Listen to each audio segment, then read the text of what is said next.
제목을 한번 읽겠습니다. 시작.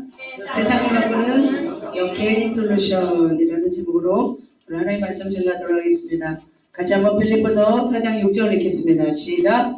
아무것도 염려하지 말고 오직 모든 일에 기도와 간구로 너희 구할 것을 감사함으로 하나님께 아뢰라. 네, 아멘. 자, 같이 한번 제목 아까 뭐라고 그랬죠? 네, 빌립보서 말씀을 가지고 오늘 어떻게 하면 세상을 바꿀 수 있는지 한번 말씀 속에서 우리가 또 깨닫는 시간 되었으면 좋겠습니다. 여러분, 시대의 정신이란 말이 있습니다. 들어보셨나요? 네, 한 시대를 관통하는 어떤 지배적인 가치관, 사상, 문화 등을 의미합니다. 그래서 구체적으로 말하면 그 시대 살고 있는 사람들이 공통적으로 느끼고 생각하는 방식을 의미합니다. 그래서 시대를 움직이는 그 핵심적인 것이 이념이나 또 목표, 또 감정을 포함하고 있습니다. 그래서 이런 시대 정신은 그 당시 뭐 정치나 예술이나 문화나 사회 전반에 나타나는 분위기입니다. 방향성입니다. 1960년대의 시대 정신은 뭐 전쟁 이후에 뭐 자유를 찾고 싶어하는 애타는 몸부림이 있었습니다. 1980년대는 뭐 민주화를 향한 정과 저항의 정신이 있었습니다. 그 다음 지금의 시대 정신은 무엇일까요? 어떻게 보면 인공지능과 어떤 디지털로의 어떤 전환에서 다양한 어떤 경제 시스템의 최첨단을 이루고 있습니다. 또한 또 국제적으로 보면은 이데올로기 대립이 아직도 진행되고 있는 것을 볼 수 있습니다. 그래서 요즘에 여러분 보셨죠? 역대 최대 규모의 중국 전승절 행사가 있었습니다. 그래서 뭐 북중로 정상들이 모여서 천하를 호령하는 듯한 잔치가 생중계되었던 것을 우리가 보았습니다. 그래서 전승절 행사에 26개국, 26개국의 사람들을 초대해서 자신들이 가진 최신 무기들을 선보였습니다. 그러면서 제가 볼 때는 자신들의 어떤 세상의 검은 야욕을 드러내는 것이 아닐까라는 생각이 들었습니다. 거짓과 탐욕과 불의와 어떤 폭력을 무기로 삼고 또한 실제적인 최첨단 무기를 선보이면서 많은 나라를 위협하였습니다. 이것은 뭘까요? 어떤 세상을 자신들의 손아귀에 넣으려고 하는 거대한 검은 그림자가 아닐까라는 생각이 들었습니다. 마치 세상을 호령하는 폭주 기관차처럼 어둠의 소음을 내뿜고 지나가는 그런 모습이었습니다. 자, 이들의 백그라운드는 무엇일까요? 어떤 세력일까요? 저는 어둠의 세력이지 않을까라는 생각이 들었습니다. 그래서 보이지 않는 어둠의 세력은 지금도 우리를 왜곡하기 위해서, 진실을 왜곡하기 위해서 사람들의 양심의 철조망을 씌우면서 가면을 쓰고 진리를 역행하면서 결국 무엇을 무너뜨리냐면 하나님의 창조 질서를 무너뜨리는 것입니다. 왜 그렇다면 이런 악한 어떤 세력들, 어둠의 존재가 이렇게 활보하며 드러나게 될까요? 왜 이렇게 마지막 때에는 이렇게 막 과감하게 드러나고 있을까요? 왜냐하면 악한 자들, 악한 세력들의 때가 얼마 남지 않았기 때문입니다. 그렇다면 그런 악한 자들의 때가 얼마 남지 않음에 비해서 믿는 자들의 모습은 어떤 모습일까요? 오히려 믿는 사람들이 더 깨어있음에도 불구하고 하나님을 믿는 하나님의 백성들이 안일함과 태평함 속에서 잠들었기 때문에 악의 활보들이 더 활발하게 일어나지 않을까 생각이 들었습니다. 자, 문제가 있습니다. 뭐냐면 우리가 잠든 사이에, 하나님의 백성이 잠든 사이에 사단은 어떤 계략을 할까요? 아주 촘촘하게 걸려 넘어뜨릴 것 같은 그런 비밀망, 그물망을 형성한다는 거죠. 그래서 우리는 지금의 영적 현실을, 보이지 않는 현실을 보아야 될 줄 믿습니다. 자, 영적 현실과 함께 보이지 않는 세상의 흐름들을 적시하면서 우리는 나가야 됩니다. 지금 우리는 어떠냐면 이 거대한 어둠의 흐름 속에서 깨어나야 돼요. 한낱 우리는 시간을 쫓아 살아갑니다. 그리고 낯익은 공간 속에서 호흡을 치며 살아가는 우리는 이런 삶을 우리는 멈춰야 됩니다. 우리가 깨어나서 이 혼탁한 기류가 어둠이 어디로 가고 어디 지점에서 마무리하려고 하는지 우리는 알아야 될 줄 믿습니다. 여러분 알고 있습니까?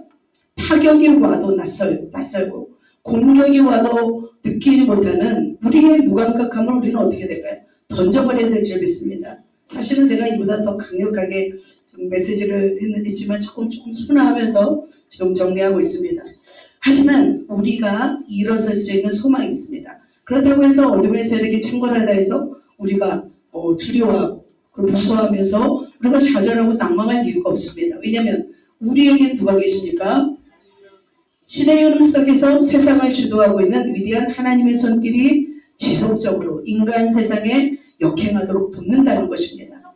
우리는 그 하나님의 손길이 없다면 살아갈 용기가 없을 것이고 소망을 잃을 것입니다. 자, 하나님은 모든 걸 아실까요? 모르실까요? 하나님은 모든 것을 아십니다. 시대를 뛰어넘어 갈피를 알지 못하는 무지한 인간 편에서 하나님은 우리와 동행하십니다. 그러면서 그 문제들을 해결하시고 돌파해 주시는 분이 우리 하나님이신 줄 믿습니다. 자, 오늘 빌립보서의 말씀을 통해서 시대의 조류에 떠내려가지 말고 흘러가는 악행의 흐름을 역행하면서 우리가 맛볼 작전으로 세상을 바꾸는 역행 솔루션이 과연 무엇인가?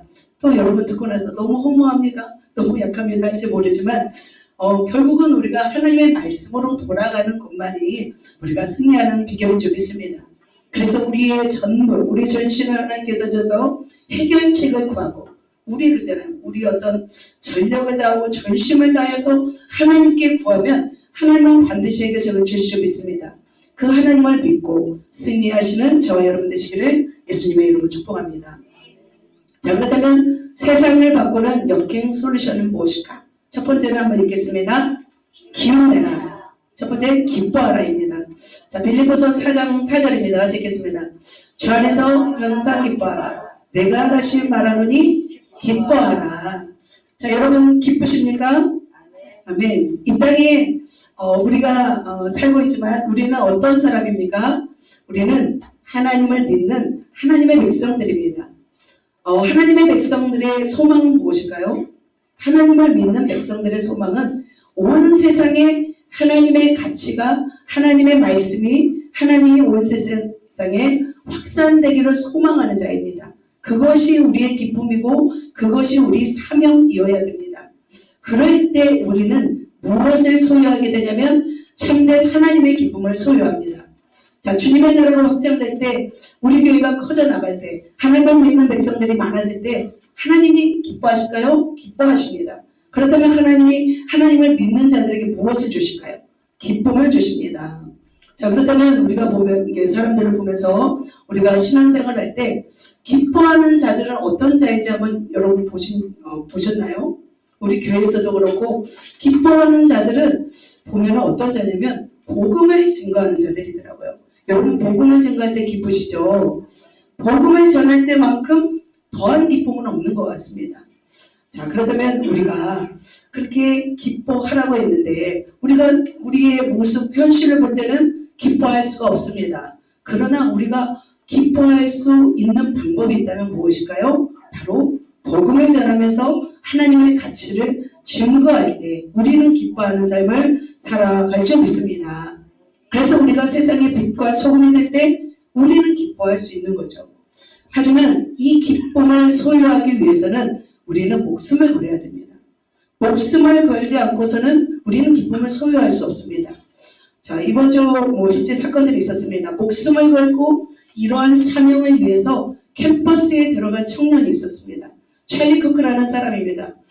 이 사람이죠. 그는 대학 캠퍼스 젊은이들을 대상으로 강연, 토론, 영상 콘텐츠를 통해서 하나님의 창조를 인정하는 메시지를 전했습니다. 그는 어떤 메시지를 가지고 있었냐면 미국은 기독교 국가가 되어야 하며 기독교 가치가 정치, 사회, 정책에 개입해야 한다는 주장을 해왔던 사람이었습니다. 그는 올해도 우리나라에 방문했습니다. 그는 빌더 코리아에서 기독교 가치로 청년들과 토론하면서 청년들이 결혼하고 믿음의 가정을 세우면서 자녀를 많이 낳아야 된다고 이렇게 조언도 하였습니다. 그런데 문제가 발생했습니다. 9월 10일 유타밸리 대학교에서 수많은 청년들 앞에서 3,000명의 군중 앞에서 그런 청년들하고 대화하다가 어떻게 되었습니까? 암살당하고 죽고 말았습니다. 그래서 미국을 비롯한 수많은 청년들이 그를 애도하면서 슬퍼하는 것을 보았습니다. 자, 그렇다면 그는 이처럼 복음을 위해서 강력한 영향력을 주는 크리스천 리더인데 왜 그렇다면 그는 암살을 당했을까요? 바로 하나님을 거스르는 자들에게 위협이 되었기 때문이죠. 그래서 우리가 하나님의 나라를 전파하고 하나님의 가치가 온 세상에 증거하기 위해서는 우리는 무엇을 걸어야 되냐면 목숨을 걸어야 된다는 거죠. 자, 한국 기독교에서도 마찬가지입니다. 아주 복음을 위해서 정말 그 지역을 다 복음을 전도한 사람이 있습니다. 누구예요? 손현보 목사님이에요. 선거법 위반이라는 프레임을 걸는 도주의 우려가 있어서 구속영장을 청구하였습니다. 말이 안 되는 일들이 지금 한국에서 일어나고 있다는 거죠. 한국은 표현의 자유가 있어요, 없어요? 표현의 자유가 있습니다. 교회들이 압수수색을 당하고 있다는 것이죠. 자, 그렇다면 기독인들이 소리를 내지 못하고 자유를 표현하지 못하는 상황에서 지금 내던져진 가운데 있습니다. 그렇다면 우리가 기운을 내고 기뻐하는 것이 옳은가? 때로는 우리가 기뻐한다는 것이 때로는 사치스러운 것 같은 때가 있습니다. 나라 안팎으로 불의와 폐역과 뭐가 있습니까? 억압과 암살과 폭력이 난무하는 가운데 우리는 어떻게 기뻐할 수 있을까? 그러나 세상을 바꾸는 역행 솔루션은 침울함일까요? 우울함일까요? 아니라는 거죠. 우리가 침울에 빠져있고 우울과 시리에 좌절에 빠져있을 때 가장 활동하는 존재가 누굴까요? 사단 마귀입니다. 자, 우리가 어려운 현실 가운데 그렇다면 기뻐해야 됩니다. 복음으로 기뻐해야 됩니다. 그 복음으로 기뻐하는 근본적인 이유가 있습니다. 어떤 이유일까요? 바로 이것입니다. 맨 밑에 빨간 줄만 읽겠습니다. 시작. 나의 동역자들을 도우라. 그 이름들이 생명책에 있느니라. 자, 우리의 기쁨의 근본적인 이유가 있습니다. 우리가 왜 기쁠까요? 우리의 이름이 어디에 적혀 있어요? 생명책에 기록되어 있기 때문입니다. 그래서 다윗도 어떻게 하나님 앞에 기도해요? 구원의 기쁨을 다시 회복해달라고 그는 눈물로 기도하는 것을 볼 수 있습니다. 자, 하나님은 자신의 백성들을 굉장히 소중히 여깁니다. 하나님의 사람들은 무엇을 담고 있냐면 하나님의 형상을 담고 있는 존재들입니다. 그 하나님의 형상을 담고 있는 사람들을 어디에 기록해 놓으셨어요? 생명책에 기록되어 있습니다. 자, 그렇다면 생명책이 과연 있을까요? 자, 모세시대 출애굽에 이 생명책이라는 단어가 나와 있습니다. 모세는 이스라엘 백성을 가나안 땅으로 인도하면서 금송아지를 섬긴 이스라엘 백성이 멸망 위기에 이르는 것을 보았습니다. 그때 모세는 자신의 생명을 걸고 기도하였습니다. 내 생명책에서 이름을 지워달라고 하면서 이 백성을 구해달라고 기도하였습니다. 그때 처음으로 생명책이라는 단어가 나오는 것을 볼 수 있습니다. 그죠? 출애굽기 32장에 나옵니다. 그러나 여호와께서 모세에게 이르십니다. 누구든지 내게 범죄하면 내가 내 책에서 그를 뭐 해버리리라? 지워버리리라 말씀하고 있습니다. 자, 생명책에 그렇다면 기록되지 않는 자는 어떻게 될까요? 정말 중요한 책입니다. 생명책에서도 하나님은 지워버릴 수도 있다는 것을 말씀하고 있습니다. 그래서 요한계시록에 이런 말씀이 있죠. 15절 읽겠습니다. 누구든지 생명책에 기록되지 못한 자는 불못에 던져지리라. 누구든지 생명책에 기록되지 못한 자는 불못에 던져진다고 했습니다. 결국 최후의 심판에서 생명책은 결정적인 기준이 됩니다. 천국에 들어가는 자는 생명책에 기록될 뿐만 아니라 또 이 땅에서도 하나님의 기쁨이고 하나님의 은혜를 받습니다. 그러나 이 생명책에서 지워지는 자들이 있다는 거죠. 어떤 자예요? 바로 죄를 짓고 돌이키지 않는 자죠. 그래서 베냐민 지파 이스라엘의 최초의 왕 사울왕은 결국 겸손했지만 하나님의 생명책에서 지워지고 말았습니다. 자, 믿는 사람들 중에서 생명책에서 흐려지는 사람도 있다고 합니다. 왜 그럴까요? 지금 이 시대는 굉장히 중요한 기록에 서 있습니다. 생명책에 한 번 기록되면 지워질까요? 지워지지 않을까요? 자, 학창 시절에 선생님은 아침 조회 때 출석을 불렀습니다. 그 반에 있는 학생들의 이름이 출석부에 기록되어 있습니다. 지각생은요? 지각 처리합니다. 결석하면요? 결석 처리합니다. 그런데 한 달 동안 아무 연락 없이 결석한다면 어떻게 될까요? 그 학생은 유급됩니다. 그죠? 대학생은 F학점을 받습니다. 무단 결석이 계속되면 자퇴하거나 제적이 됩니다. 최적당한 학교를 나오지 못하는 거죠. 우리의 이름이 천국에 기록된 것으로 기뻐해야 되지만 지성적으로 출석을 거부하고 하나님을 외면하고 하나님의 얼굴을 보지 못하고 음성을 듣지 못하고 내 멋대로 세상과 착하게 되면 우리도 제적당할 수 있다는 거죠. 자, 우리 이름이 하늘부 생명책, 출석부가 하늘 생명책에 기록되어 있음을 기억해야 됩니다. 그렇다면 이 생명책에서 우리는 절대 지워지지 말아야 된다는 거죠. 생명책에서 지워지지 않는 비결이 있습니다. 바로 요한계시록 3장 5절인데요. 바로 뭐예요? 이기는 자가 되는 것입니다. 그의 이름을 생명책에서 반드시 흐리지 아니하고 그 이름을 내 아버지 앞에 선사들 앞에서 시인하리라 말씀하고 있습니다. 우리는 바로 이겨야 될 줄 있습니다. 이 시대 가운데 우리는 이기는 자가 되어야 됩니다. 이기는 자는 어떤 자예요? 믿음에 굳게 서는 자예요. 믿음에 굳게 서지 않고 흔들리게 되면은 우리의 이름이 흐려질 수 있다는 거죠. 바로 시대적 현실 속에서 믿음으로 승리하는 자가 되시기를 예수님의 이름으로 축복합니다. 자, 그렇다면 오늘 본문 빌립보 성도 중에서 아까 읽으셨죠? 바로 누가 그 이름들이 생명책에 기록되어 있었나요? 바로 복음에 나와 함께 힘쓰던 여인들 또한 글레멘트 그 외에 나의 동역자들 그들이 다 어디 있었어요? 생명책에 기록되어 있었다는 거죠. 그래서 바로 사도 바울은 우리가 기뻐해야 할 이유를 이런 말씀을 통해서 우리에게 증거하는 것을 저는 볼 수 있습니다. 자, 예수 그리스도의 복음에 참여하는 것 그것이 바로 우리가 기쁨에 참여한다는 것입니다. 바로 그런 자들이 기뻐할 수 있다는 것입니다. 자, 세상을 바꿀 역행 솔루션 바로 저는 이것이라고 생각합니다.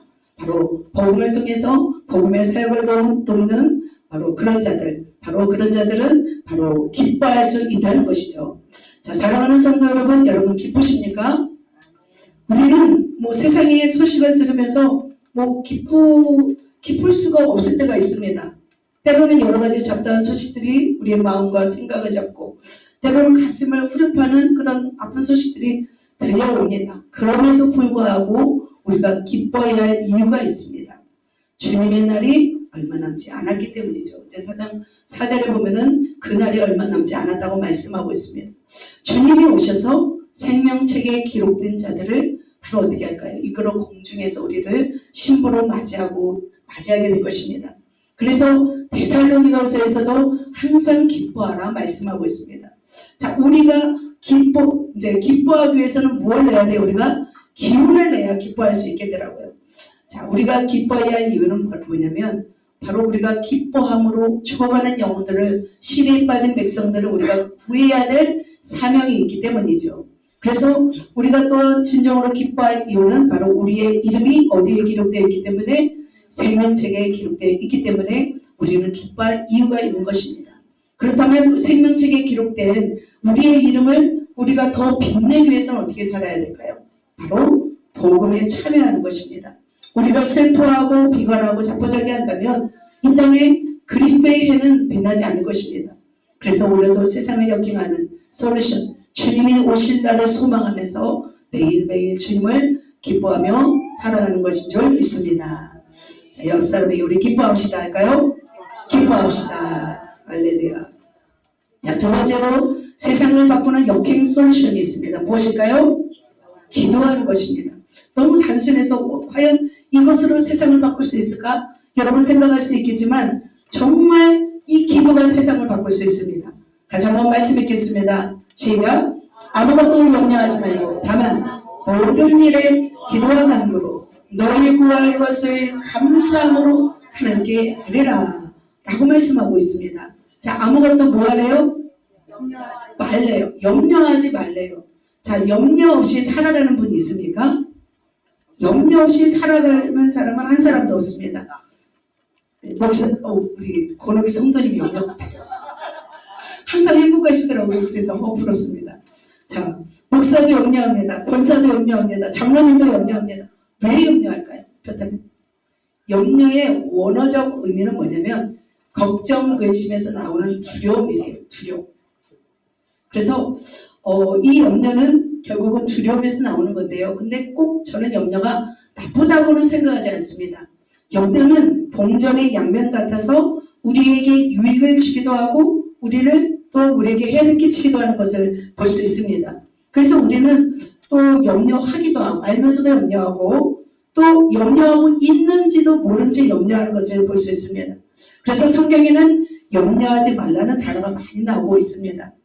자, 그렇다면 우리의 삶 속에서 염려하는 일들이 많다는 거죠.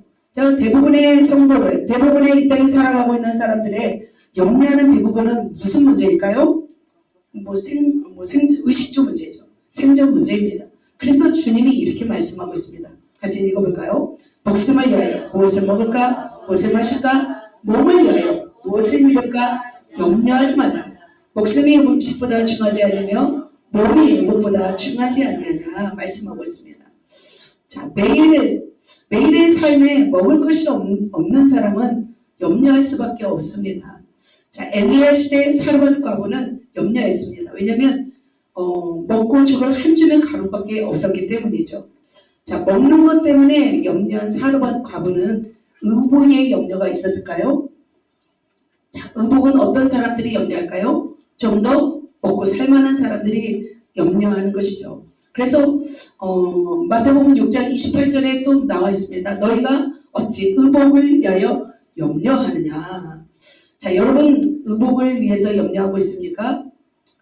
자, 의복의 문제로는 여러분 염려하지 않죠. 그렇죠? 몸이 너무 풀어나가지고 의복이 맞지 않아서 염려하죠. 우리가 옷을 입을까 염려하지 않잖아요. 그죠? 옷장을 열어도 입을 수가 없죠. 왜요? 몸이 풀어나가지고 그런 걸로 염려하고 있습니다. 그것도 이제 사치죠. 어찌 보면. 자, 그러나 이스라엘에서 가난한 사람들은 옷 한 벌로 염려했습니다. 낮에는 그 옷으로 사용하고 밤에는 이불로 사용하였습니다. 자, 지금은 의복이 넘쳐나는 시대에 살고 있습니다. 하지만 그 당시는 의복이 생존이었습니다. 그런데 만일 여러분 목숨이 왔다 갔다 하는 상황 속에서 여러분 살이 염려가 될까요? 의복이 염려가 될까요? 그것은 사치일 수가 있습니다. 지금 세상이 어떻게 돌아가냐면 네팔이라는 나라가 있습니다. 지금 그 나라는 의복의 염려가 사치입니다. 어떤 일이 일어나고 있습니까? 네팔의 수도 카트만두에서 유혈 사태가 발생했습니다. 네팔은 부패지수가 180개국 중에서 107위입니다. 자, 2008년도 연방공화국이 설립되었는데 최근 14차례 총리가 바뀔 정도로 정치적 혼란이 이어왔습니다. 그러다가 이번에 어떤 사건이 있었냐면 정부가 26개 어떤 소셜 미디어 플랫폼을 규제했습니다. 우리는 말하면 페이스북, 카톡, 다 메시지 다 차단한 거죠. 이것이 기폭제가 되었습니다. 그래서 젊은 층을 중심으로 표현의 자유, 침해, 어떤 비판이 터졌고 시위로 번지게 되었습니다. 그래서 사망자뿐만 아니라 수천 명의 부상자가 발생했던 것을 볼 수 있습니다. 자, 정부기관의 건물과 대통령 관저와 국회의사당이 불에 타고 시위가 전국적으로 확대되었습니다. 보니까 77개 교도소에서 13,000명의 수감자가 탈옥하더라고요. 그리고 법원이 공격받아서 수십 년간 보관된 기록들이 다 잿더미가 되었습니다. 네팔 아까 보시죠. 국회의사당이 불에 탔습니다. 그리고 대통령궁이 다 불에 타기도 했습니다. 자, 행정 수반의 실권자가 샤르마 올리라는 사람인데 이 사람이 사임하게 되었습니다. 자, 그렇다면 이 나라가 왜 이런 지진도 많잖아요. 네팔에는. 자, 극단적인 선택을 하면서 자신의 나라에 대해서 이런 폭력으로 왜 저항했을까요? 백성들은 독재 정권의 어떤 흉포에 그것으로 인해서 비참한 삶을 살아야 했기 때문이죠. 그래서 이 비참함에 그게 차올랐기 때문에 그들은 바로 이렇게 저항하는 것을 볼 수 있습니다. 사람은 그런 것 같습니다. 무언가 막바지에 이르면 극단적인 선택을 하는 것을 볼 수 있습니다. 여러분 절벽에 이르러 본 적이 있는지요? 여러분의 삶 속에서 절벽에 이른 적이 한 번은 있을 것이라 생각합니다. 대부분 그 절벽에 다다랐을 때 어떨까요? 대부분 그 절벽을 뛰어내릴까요? 날아오를까요? 용기 없는 사람은 돌파구가 없다고 하는 말을 들은 적이 있습니다. 자, 결국은 믿음이 없고 또 어떻게 해요? 그 상황을 견디지 못하면 절벽으로 뛰어내린다는 거죠. 그렇다면 하나님을 믿는 우리는 어떻게 해야 될까요? 우리는 그 절벽에서 뛰어내리는 자가 아니라 날아올라야 될 줄 믿습니다. 자, 고양이에게 쫓겨서 생명을 걸고 쥐가 도망쳤습니다. 자, 오갈 데 없는 곳에 다다르면 쥐가 어떻게 할까요? 고양이에게 덤비는 것을 볼 수 있습니다. 자, 사랑하는 성도 여러분, 여러분 어떤 것에 염려하고 있습니까? 우리는 지금 사소한 것에 염려할 때가 아닙니다. 어쩌면 우리는 절벽에 이른 상황에 이르렀는지도 모릅니다. 그렇다면 우리는 어떻게 해야 될까요? 절벽에서 뛰어내리지 말고 하나님을 붙잡고 날아올라야 될 줄 믿습니다. 자, 그렇다면 절벽에서 뛰어내리는 것이 염려라면 하나님을 붙잡고 날아오르는 것이 무엇일까요? 바로 그것이 기도입니다. 아까 그래서 제가 기도하라 말씀하고 있죠. 아무것도 염려하지 말고 모든 일에 기도와 간구로 너희 구할 것을 감사함으로 하나님께 아뢰라. 바로 여러분 지금은 우리가 어떤 때입니까? 기도하는 때입니다. 바로 기도는 내 힘으로 하는 것이 아닙니다. 하나님께 아뢰는 것입니다. 이 땅에 수많은 사람들을 만나고 수많은 문제와 어떤 상황들을 동작합니다. 그러나 그것을 해결할 수 있는 능력은 다른 것이 아니에요. 결국 뭐예요? 기도입니다. 자, 그렇다면 사랑하는 성도 여러분, 기도하시는지요? 기도는 철저히 나의 힘을 내려놓고 내 감정과 내 사상과 내 의지를 내려놓고 하나님의 선하심과 그의 능력을 의지하는 것입니다. 여러분, 기도하시기를 예수님의 이름으로 축복합니다. 그런데 성경은 염려하지 말라라고 말하고 있지만 저는 여러분에게 성경과 다르게 말씀하고 싶습니다. 저는 염려도 하라고 말씀하고 싶습니다. 오늘 성도님 좀 염려를 좀 하셨으면 좋겠습니다. 왜냐하면 염려가 없는 사람이 기도할까요? 저는 못 봤어요. 그런 기도 안 하시죠? 편하니까. 저는 그래서 염려도 해야 된다는 생각이 듭니다. 생각이 없이 편안하면 기도의 필요성을 느끼지 못합니다. 자, 그러다면 사도 바울은 염려 없이 살았을까요? 오늘 분명히 아무것도 염려하지 말고 말했지만 사도 바울은 염려했을까요? 엄청나게 염려했어요. 같이 한번 읽어볼까요? 시작. 이 외에 일은 고사하고 아직도 날마다 내 속에 들리는 일이 있으니 곧 모든 교회를 위하여 염려하는 것이라. 이 외의 일은 그런 강도의 영, 강의 영, 유대인의 영, 목숨이 왔다 갔다 하는 40에 하나 가만 매를 5대를 받고 끊임없이 유대인의 핍박과 동족의 위협 속에 살아갔습니다. 그럼에도 불구하고 그가 염려하는 한 가지가 있었습니다. 무엇을 위해 염려했습니까? 교회를 위해서 염려했습니다. 자, 고린도후서 11장에서는 그가 얼마나 많은 수고와 고난과 혼란을 궁핍을 당했는지 모릅니다. 그럼에도 불구하고 그는 교회들을 위해서 염려하고 있었습니다. 자, 여러분 교회를 염려하시는지요? 여러분 나라를 염려하시는지요? 우리는 염려해야 되는 거예요. 나라가 잘 되지 않으면 여러분 편하게 먹고 살 수 있을 거라 생각하십니까? 북한을 보세요. 수많은 공산권, 회교권, 무슬림권, 그들의 삶은 끔찍합니다. 나라가 자유, 민주주의가 보장된 나라만이 편하게 쉼을 누리며 살 수 있습니다. 좌경화된 세상, 사회주의, 공산주의가 만연한 이 세상은 행복하지 않습니다. 북한의 2만 5천 명의 우리 동포들이 얼마나 고통하며 살고 있습니까? 그 찬란했던 유럽을 한번 보세요. 이번 유럽 갔다 오셨잖아요. 수많은 난민을 유입하면서 폭동과 불법과 착취와 억압이 난무하고 있습니다. 그래서 우리는 어떻게 해야 되냐면 염려하면서 기도해야 될 줄 믿습니다. 또 바울만 염려한 것이 아니에요. 빌립보 성도들도 염려하였습니다. 그래서 에바브로가 병들어 죽게 된 것을 염려하였습니다. 자, 사랑하는 성도 여러분 그렇다면 여러분 어떤 삶을 살아가시겠습니까? 우리는 건설적인 염려를 하면서 교회와 여러분의 가정과 이 나라와 민족과 열방을 위해서 우리는 기도해야 될 줄 믿습니다. 그럴 때 우리는 세상을 바꾸는 바로 강력한 솔루션을 우리는 해결책을 찾는 줄 믿습니다. 주님은 말씀하고 있습니다. 먼저 그의 나라와 그의 의를 구하라. 그리하면 이 모든 것을 너에게 더하시리라. 무엇을 먹을까, 무엇을 마실까, 무엇을 입을까 염려하지 말고 우리는 먼저 그의 나라, 이 민족, 또한 이 교회, 또 열방이 하나님 나라 되기를 우리는 소망하시면서 기도하실 때 놀라운 하나님의 역사가 있을 줄 믿습니다. 여러분 기도하시겠습니까? 할렐루야. 기도하시길 축복합니다. 자, 마지막입니다. 빌립보서를 통해서 세상을 바꾸는 역행 솔루션 한 가지를 더 말씀드리도록 하겠습니다. 읽겠습니다. 기도하라. 제가 그래서 기자로만 이렇게 지었습니다. 기뻐하라, 기도하라, 기부하라. 그래야 좀 암기하기가 쉽잖아요. 자, 기부한다는 것은 무엇입니까? 도네이트라고 하죠. 영어로는. 자, 같이 한번 읽어보겠습니다. 시작. 데살로니가에 있을 때에도 너희가 한 번뿐 아니라 2번이나 나의 쓸 것을 보내왔도다. 자, 빌립보 성도님들은 굉장히 기부하기를 좋아했습니다. 헌금을 굉장히 좋아했습니다. 기부한다는 것은 뭐냐면 자신의 것을 다른 사람에게 나누는 삶입니다. 빌립보 성도들은 사도 바울의 목회 사역을 물질로 도왔습니다. 여러분 상관없습니다. 여러분의 재정이든 은사든 달란트이든 여러분의 가진 것을 나누는 것이 바로 기부입니다. 자, 그렇다면 이 나라 이민족이 왜 이렇게 찬란한 나라가 되었고 세계 경제 10위권 안에 들 수 있는 또 국방력 5위, 6위 이 정도의 어떤 강력한 나라가 되었을까요?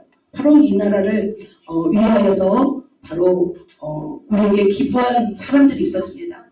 자, 100년 전 최고의 지성인들, 물질의 부를 소유했던 유럽, 영국과 미국의 청년들이 한국 땅에 와서 복음을 전했습니다. 물질을 들고 왔습니다. 그들은 대부분 가문, 명문 가문의 엘리트였습니다. 의사도 있었고 알렌 같은 의사도 있었죠. 변호사도 있었고 경제인도 있었습니다. 학자들이 대부분이었습니다. 그들은 고국에서 부와 명예를 누리면서 얼마든지 주님을 위해 살 수 있었습니다. 그럼에도 불구하고 자신의 풍족함을 포기한 채 복음과 함께 고난을 받으며 그 자신의 전부를 한국 땅에 기부했습니다. 자, 그래서 한국 땅에 복음이 전해지면서 교회가 세워지고 병원이 세워지고 학교가 세워졌습니다. 자, 그렇다면 그들의 헌신과 기부를 통해서 이 나라가 이렇게 잘 사는 나라로 발돋움하게 되었다는 것을 하나님을 믿는 사람들은 의심하지 않을 것입니다. 자, 그렇다면 그들은 어떻게 이런 기부의 삶을 살 수가 있었을까요? 그는 하나님의 명령이었고 하나님의 은혜였지만 또 다른 각도에서 보면은 그들은 돈에 대한 어떤 생각을 가지고 있었을까요? 저는 이런 생각이 들었습니다. 자, 한번 말씀 한번 읽어볼까요? 시작. 내가 궁핍함으로 말하는 것이 아닙니다. 어떤 일이든지 나는 자족하기를 배웠는데 자족하지 않으면 과연 그렇게 기부할 수 있는 사람이었을까라는 생각이 들었습니다. 그래서 자족할 수 있는 그런 사람이 바로 기부할 수 있는 사람이라는 생각이 들었습니다. 그렇다면 자족한다라는 뜻은 무엇일까요? 어떤 형편에 처할지라도 그것을 스스로 만족할 수 있는 삶인 거예요. 자신의 처지나 가진 것에 만족하는 거예요. 여러분 10만 원이 필요한 사람에게 10만 원을 주었습니다. 어떤 사람 100만 원이 필요한 사람 100만 원을 주었습니다. 1000만 원이 필요한 사람 1000만 원을 주었습니다. 그러나 인간은 그것으로 만족하지 않는다는 거죠. 내가 1000만 원이 필요하면 또 얼마가 필요한 거예요? 1억이 필요한 거예요. 1억이 채워지면 10억이 필요한 거예요. 그래서 모든 사람은 자신의 것에 만족하지 않습니다. 자, 여러분 만족하고 계십니까? 여러분 집에 만족하고 계십니까? 우리 원룸에 살고 계신 분들 이제 만족하십니까? 만족해야 됩니다. 여러분 차에 만족하십니까? 여러분 자신에 만족하십니까? 자족하지 못하는 것의 근본은 무엇일까요? 바로 욕심입니다. 더 가지려 하고 더 채우려 하고 더 소유하려는 욕심에서 우리는 자족하지 못하는 것입니다. 그런 사람은 절대 기부할 수 있을까요? 기부할 수 없습니다. 기부한다 할지라도 자신의 이름을 내든지 아니면 자신을 과시하기 위함일 것입니다. 그래서 우리는 스스로 자문해야 됩니다. 나는 과연 어떤 형태든지 만족하고 있는가? 그래서 사도 바울은 바로 이 만족의 비결을 배웠다는 거죠. 모든 형편에 처하면서 그런 만족을 배웠다는 것입니다. 자, 12절 한번 읽겠습니다. 시작. 나는 비천에 처할 줄도 알고 풍부에 처할 줄도 알아. 모든 일 곧 배부름과 배고픔과 풍부와 궁핍에도 처할 줄 아는 일체의 비결을 배웠노라 말씀하고 있습니다. 자, 여러분 어떻습니까? 여러분 부유함에 주로 처하셨나요? 아니면 궁핍함에 주로 거하셨는지요? 저는 궁핍함에 주로 거했습니다. 저희 인생이 거의 뭐 그냥 가난뱅이의 삶이었습니다. 그래도 저는 부끄럽지가 않았습니다. 왜냐하면 주의 종은 가난해도 저는 된다고 생각하는 그런 의식이 있었기 때문이죠. 자, 사도 바울은 궁핍도 했었고 풍부에도 처했습니다. 그러나 그는 언제든지 당당했습니다. 사도 바울은 천망을 지는 사람이었기 때문에 얼마든지 먹고 사는 일에 궁핍하지 않았습니다. 그럼에도 불구하고 그가 온전히 복음에 거하도록 바로 빌립보 성도들은 물질로 도왔습니다. 그래서 바울은 빌립보에서는 일하지 않았습니다. 물질이 풍족했기 때문에 마음껏 선교 활동을 하였습니다. 지금 빌립보서를 기록한 이때는 사도 바울이 로마의 감옥에 있었던 때입니다. 그렇기 때문에 로마 감옥에서 물질이 필요했을 때 빌립보 성도들이 이렇게 기도를 했던 거죠. 도왔다는 거죠. 그래서 사도 바울은 이렇게 자신을 도왔던 빌립보 성도들을 향하여서 이런 축복을 하는 것을 볼 수 있습니다. 자, 이 말씀을 같이 한번 읽겠습니다. 나의 하나님이 그리스도 예수 안에서 영광 가운데 그 풍성한 대로 너희 모든 쓸 것을 채우시리라. 아무에게 이런 축복을 하지 않습니다. 어떤 성도? 빌립보 성도들에게 이 말씀으로 축복하였던 것을 볼 수 있습니다. 자, 바울은 빌립보 성도들에게 하늘에 가서 축복받으라 하지 않았습니다. 하늘에서도 이러한 3급을 정도 했다면 축복을 받았겠죠. 하지만 이 땅에서도 풍성한 대로 쓸 것이 넉넉하기를 축복하는 것을 볼 수 있습니다. 사랑하는 성도 여러분, 말씀을 한번 정리하도록 하겠습니다. 자, 세상을 움직이는 것 중 가장 강력한 힘이 뭘까요? 돈이라는 생각이 듭니다. 돈은 현실적으로 굉장히 중요한 문제입니다. 그래서 성경에서 돈에 관한 구절이 2350구절이나 된다고 합니다. 굉장히 많은 구절이 성경에서 언급되고 있다는 거죠. 그런데 여러분 그거 아세요? 세계 인구의 8.5%가 바로 1달러 이하로 연명하며 살고 있습니다. 제가 한번 보도록 하겠습니다. 세계 인구 100명 중 8명은 굶주림에 시달리고 있다는 거죠.